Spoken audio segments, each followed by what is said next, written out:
Our guest for this session is Frederike Fabritius, who's a neuroscientist and a pioneer in the field of neuroleadership. She delivers brain-based leadership programs to Fortune 500 executives and organizations around the globe.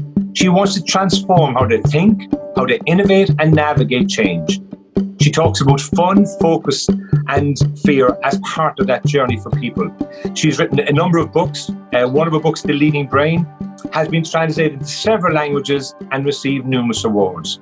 She's fluent in 6 languages, so I'm not sure is Irish one of those, Frederike, but the other 6 will be good for us today. And she's based in Germany. But Frederike, before we get into the detail of neuroscience and the brain and all those type of things, just tell me a little bit about yourself, your background, where you're from, and those type of things. I think there's a few things that define me. One is I'm very curious. So I always wanted to understand why people behave the way they do. That's been an obsession of mine from an early age. I think it came from reading many books. And when you read a book, you put yourself into the shoes of the protagonist and you follow that person's story and you always wonder, why is she doing that? And I love the idea that in neuroscience, you can actually look into people's heads. I mean, that's pretty exciting. So that's the path I chose. And then while I was in neuroscience, my problem was that I was always alone in a laboratory with 2 monkeys, or, really, literally. And that was not a very happy moment for me. So I went and joined McKinsey instead, which is also a very interesting line of work, but there's all about the numbers and the numbers have to be correct. And honestly, I should be saying that, but I don't care so much whether the companies I work for make profit or not. Of course, I want them to be profitable so people have work, etc. But I'm more focused on people's well-being and performance. So I bring those 2 worlds together, the science and the business world and my work. And I love that I'm able to explain why people behave the way they do and also give them solutions, what they can do. And, I also have 5 kids, so I try to balance all of that out. Yeah. And Irish, I've been in Ireland a couple of times for work. And I know I was sitting in the cab one day and the guy, I told him about my fun, fear and focus. Then he said, I don't know, fun, fear and focus. I was like, oh, sorry, could you, So now I think I'm fluent in Irish. I got it. I know it's rugby and fun. And I think I will be able to understand you thanks to all the cab drivers I talk to.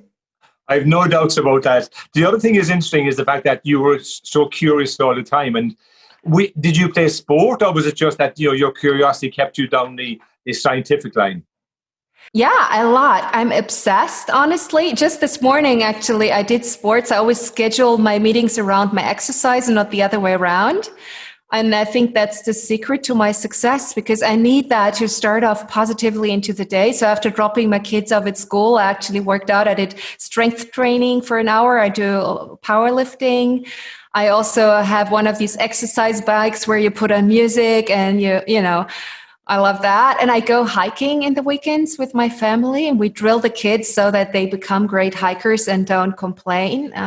I love being physically active because it's good for the brain. It's good for me mentally. Of course, I do it for health, but also without it, I'm not a good person. I need that dopamine to get in a good mood. I need to get rid of these stress hormones. It's an instant brain boost. When did you become so interested in the brain and how the brain operates? No, it was a bit crazy, actually, because I always wanted to study philosophy. From an early age, I've been reading all the big classics and I've been a bit obsessed with that. And I wanted to become a philosopher. And then I visited my cousin who studied philosophy, and I wanted to visit some of these lectures when I was still in high school. And then by coincidence, I ended up in a psychology class. I just went to the wrong door. I have very bad orientation. So instead of being in room 13A, I went to 14B or something. And I was sitting in that room and it was an epiphany. It was a light bulb moment. It was so interesting. And I felt, why should I think about why people behave the way they do? Here I can test it. And then I studied with, I started with psychology, and then my professors told me that psychology is a bit of old news. There's not much going on anymore. They've done all the great discoveries in the 60s, 70s, and not much new has happened. But in neuroscience, that's where the music plays, that's where we have new developments. And I find it true. because the more technology develops, the more we can actually look into detail what happens there on a cellular level, and that brings more insights. If, for example, I know that you're high on oxytocin, that can tell me something about your mental state. That explains more than if I just observe your behavior. So literally being able to look inside people's heads, I find it fascinating, and it never bores me. And what I also find is that many of the things that I teach people are not new. I tell them, you should exercise, you should sleep. That's how you should treat people. And my mother always says, hey, your grandma could have taught you that. And I was like, of course. But the difference is I can explain why.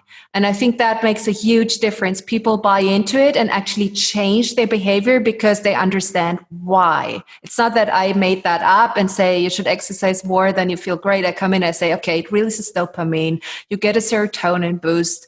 It removes cortisol from your bloodstream. You grow new nerve cells. You get brain-derived neurotrophic growth factor. And then they're like, wow, all of this is happening in my brain. I'm like, yes.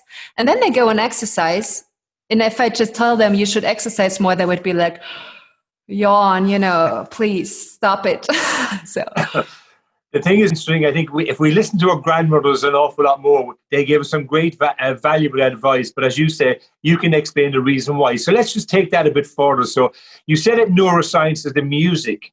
So let's talk about the music in a business sense then. So how do you play the music and take your expertise into the business world for people? I think it was also a bit of a coincidence, because I now that's a bit weird, but I went to a bar when I was a neuroscientist in the evening, and this guy walked up to me and he said, you would be perfect working for McKinsey. And I said, what? What's that? I never heard about it. And then I just applied and it happened. And so I ended up in the business world, but I was always like an explorer. I was looking at the people. I was thinking, do they really work 80-hour weeks? Like, why? Why are we so sleep deprived? Why do we never take time to eat? Why is everybody yelling?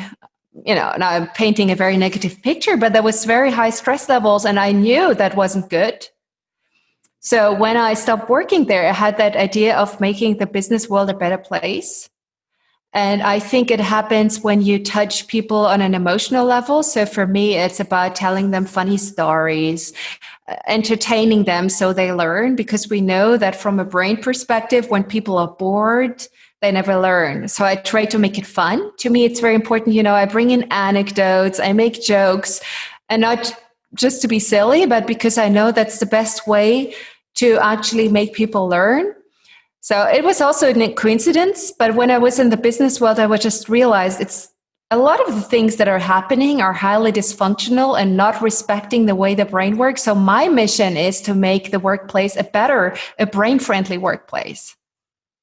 So let's explore that a bit, because one of the common words at the moment is growth mindset. And people talk about this. It's the new fad. It's the new thing on the books, so we all want to have a growth mindset. To you, what is growth mindset? To me, it's I think, a mixture of two things. And I know that's not the official definition that everybody's using, but for me, it's two things. One is a positive mindset, that you feel that you can actually impact things, that you come with a bit of optimism even when times are tough. I could be sitting at home depressed, just looking at the COVID numbers and everything that's going on in the world and just cry all day. But that's not going to make the world a better place. So somehow you need to lift yourself up and say, what can I do to make it better? So it's attitude. And then I think we also need that can-do attitude. We know that people who actually think they can influence the world by having self-efficacy, by thinking I can make a difference, these are the people who actually make a difference. So it's a mixture of being a bit optimist and positive and bringing a bit of positive energy into whatever you're doing, and actually believing that you can bring the change rather than being a victim. I see it as a mixture of these two things. Okay, so positivity and can-do attitude is being challenged right now, as you mentioned, by COVID in particular. It's a very unfortunate pandemic. People are, losing their lives, which is the most important thing, and becoming unwell. But also economically, there's huge impacts across the globe.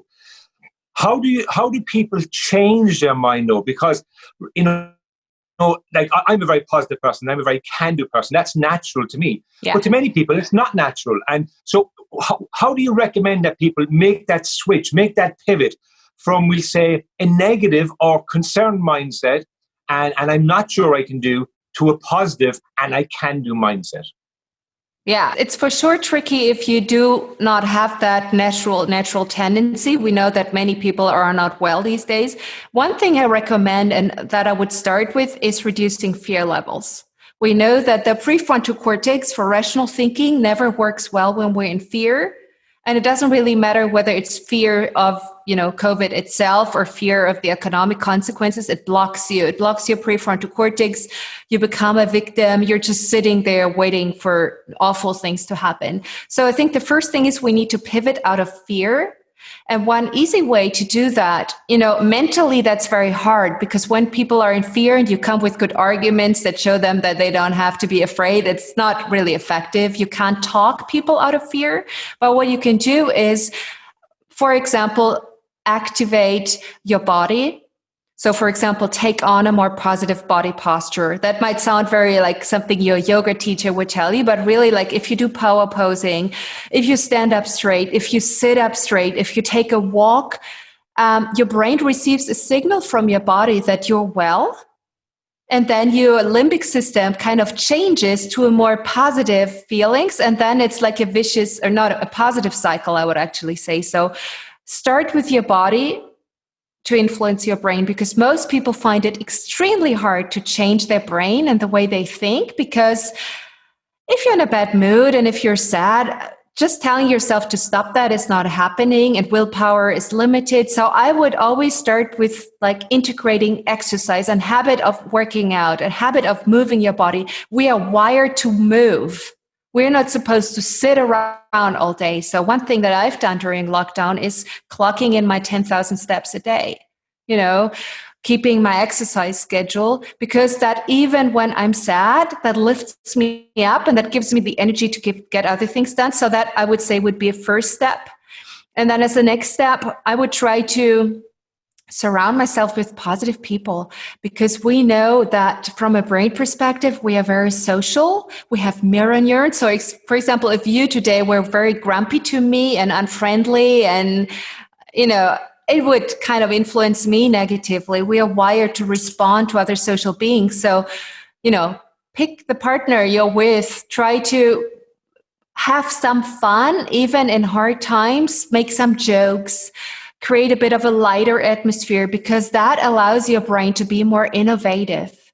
We know that when people, for example, watch funny cat videos before they start working, they work twice as hard.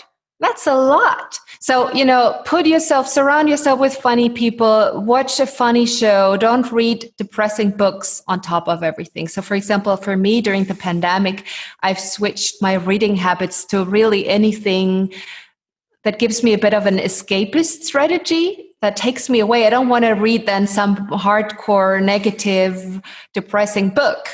I try to really find positive people around me, positive books, bring some laughter in, even in tough times, because your brain needs a good mood in order to do better thinking. That, because the advice you've given, first of all, we can all do 10,000 steps a day. Okay, once we're obviously physically capable of doing it, we can all do that. And secondly, surrounding yourself with positive people is really important. Having a bit of fun, and I'm going to have a bit of fun with you now, Frederike, because you said earlier on that you go hiking with the family. Yeah. And I was really worried then when you said that you went into the 14B class instead of 13A, because I said to myself, on the mountain, you could have a real problem taking those side steps. But so I was worried a little bit at the start, but it is about having fun. But one of the things that I find, I love discussing leadership. I love talking about leadership. I love, being a leader, and I love, sharing my insights and my experience in leadership. But leaders in tough times, well, first of all, managers in tough times don't show a lot of leadership because they don't want fun, and fear takes over in that sense. Yeah. And then they try and make focus the only aspect, and along with the fear. But what advice would you give leaders if they were to embrace a growth mindset for themselves and their teams in the current environment? Well, I would actually start with fun, fear, and focus. So, because when we have fun, fear, and focus, your brain releases a cocktail of neurochemicals that make you work better. and think better and feel better instantly. So when we're having fun, we get a burst of dopamine, and dopamine is a brain booster. And when we have just the right level of fear, and here it's important to have a bit of a Goldilocks situation. So not too much, not too little. You don't want people to be bored, and you don't want people to be stressed out. So you need to move people where they're slightly over challenged. And then the brain releases noradrenaline, which is a positive stress hormone. And that actually gives your brain a boost. And then we need to give people the possibility to focus. And when we're fully focused, the brain releases acetylcholine. And that is really like a spotlight. It highlights your most important thought, and everything else remains in the dark. And when all three come together, you just have the right mix of neurochemicals in your brain to make it happen. So I do a lot of seminars at the moment on fun, fear, and focus on how to bring that in that situation.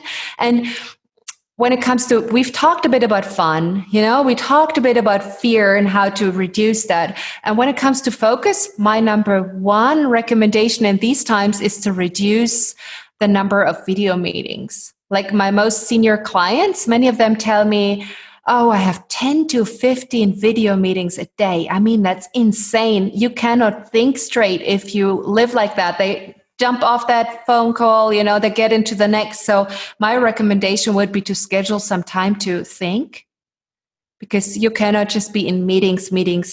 Yes, you can, but you won't have that breakthrough idea that you might need at the moment. And you might feel stressed out and really depleted in the evening. So I would give people possibilities to do a bit less, do shorter meetings, make sure you don't do unnecessary meetings, because that seems to be a big distraction for people on top of everything else. When I'm working as an executive coach with my clients, I talk to them about getting space. The most important thing you can get is space. Space to think, space to reflect, space to consider different things. And what I find is they want to be busy all the time. They feel like they have to go to every meeting. They have to, listen to everything that's said. And I'm saying, no, you've got to step back from this. So, because it means you can be focused when you need to be focused. And as leaders, that's the important thing for me, Frederike, is that you need to be focused when you need to be focused. I like that idea with this space, and I think it's very important to actually talk about this with your coworkers and your boss, because if I just don't participate in meetings anymore, of course, people are going to say, hey, Frederike has lost her motivation. She's never here. So you should confront people and say, hey, I can either do 20 meetings a day, or I can actually get work done. What would you like me to do? And then I think the answer is pretty easy. And very many times people just invite others to meetings to be nice, not because they really have to be there, just to show a message, you're important to me. And I think we need to talk about these things. Nobody likes these meetings, and yet everybody goes there all the time for the wrong reasons. In your book, The Leading Brain, you talked about reaching your peak, and what really excited me was about the sustaining element. So I talk about success as the word, and there are 3 S's in the word success. So when I talk to clients, I say the first S is to see yourself successful. As you said, stand tall, believe in yourself. Yeah. Then the second S I talk about is starting being successful. You've got to start doing what you want to do. But the third S for me is the hardest for people, which is sustaining it. Because many of us see things and start things, but we don't sustain it. You talk about that in your book, The Leading Brain. Talk to me about how people can sustain their peak performance. Oh, that's important. What's so incredibly funny? I also have 3 S, and they are sports, sleep, and snacks.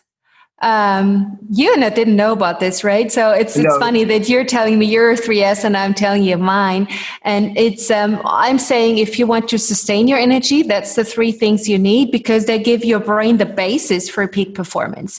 Peak performance is about that one moment when you're maybe on stage and you're making an important presentation and everything comes together. Or if you're an athlete and you're running and it's like you're hitting your personal best record.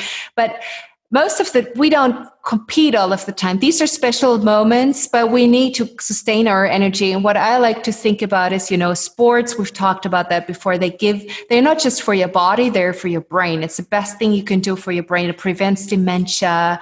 It reduces burnout.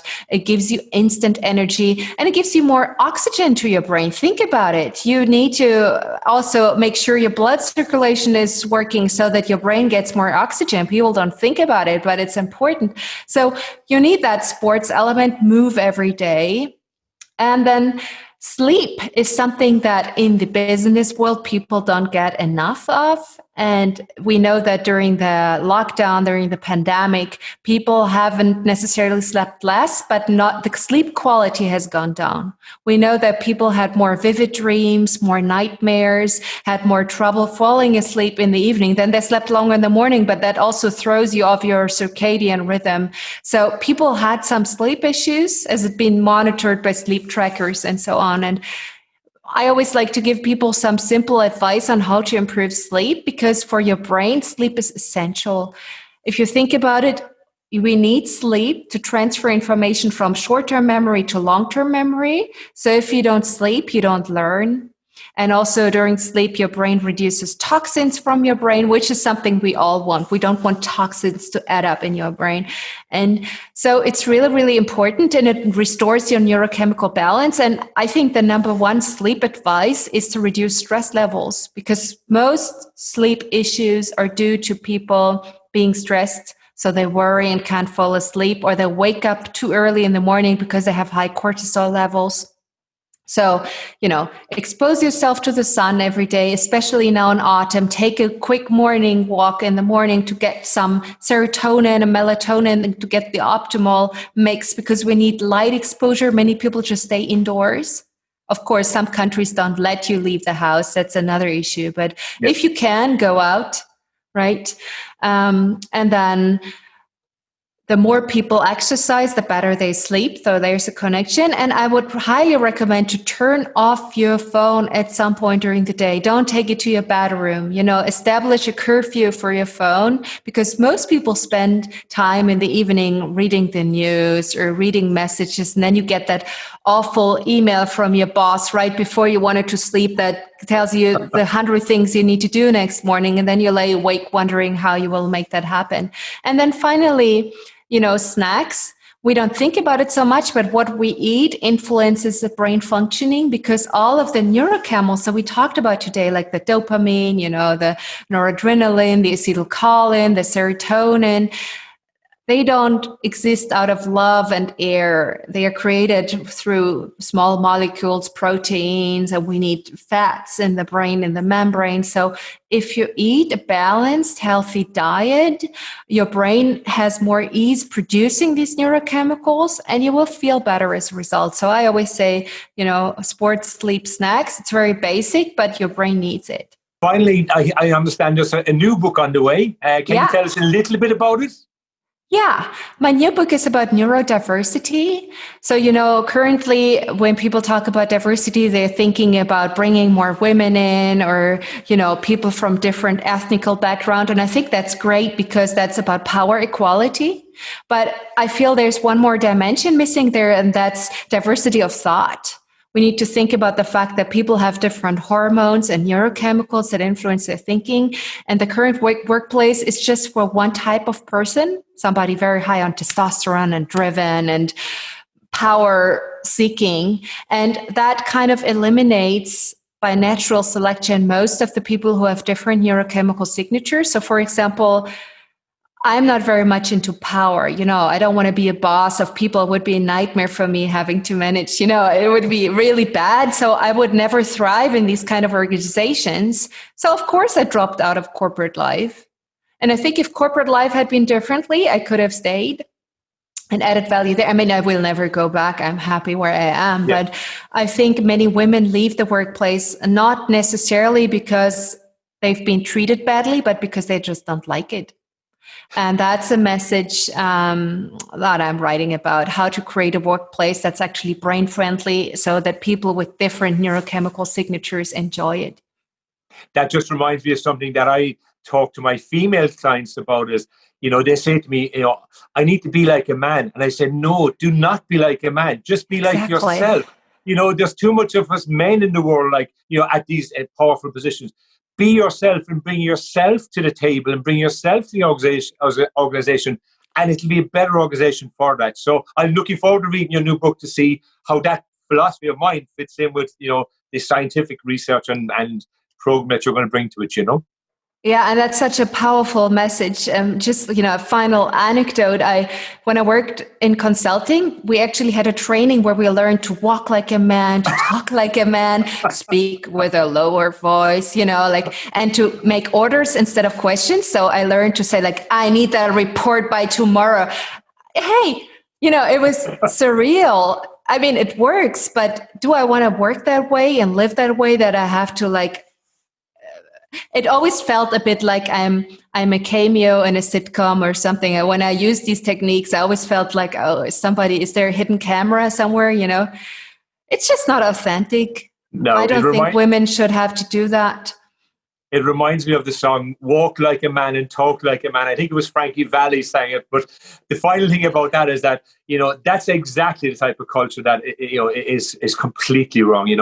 We should respect that men and women are men and women, and we should get the best out of them. Because if you try and be somebody else, as you say, if it's not authentic, then you're not being the best you can be. And ultimately, peak performance, Frederike, for me, is about being the best you can be, whether it is in an interview and having a great chat with you, or whether it is in doing some other meetings. It's about being the best you can be at that point in time. I couldn't agree more. So listen, I have to say, first of all, it's been fantastic fun. That's that's what I've really enjoyed. There's been for me, learning in this about understanding the whys of why certain things are so important, as well as what those things are in that sense. I'm fascinated by your story today. It's been a real pleasure for me, Frederike. So, Frederike Fabritius, neuroscientist, author, keynote speaker, thank you very much for joining us here on The Mindset Shift. Thank you so much. It's been a fabulous conversation. I love that we could be so spontaneous. I loved hearing your experience and your 3 S's, which I will keep in mind, add to mine. So thank you so much. Thank you for watching The Mindset Shift. For more episodes, check out www.talenthub.ie/The Mindset Shift.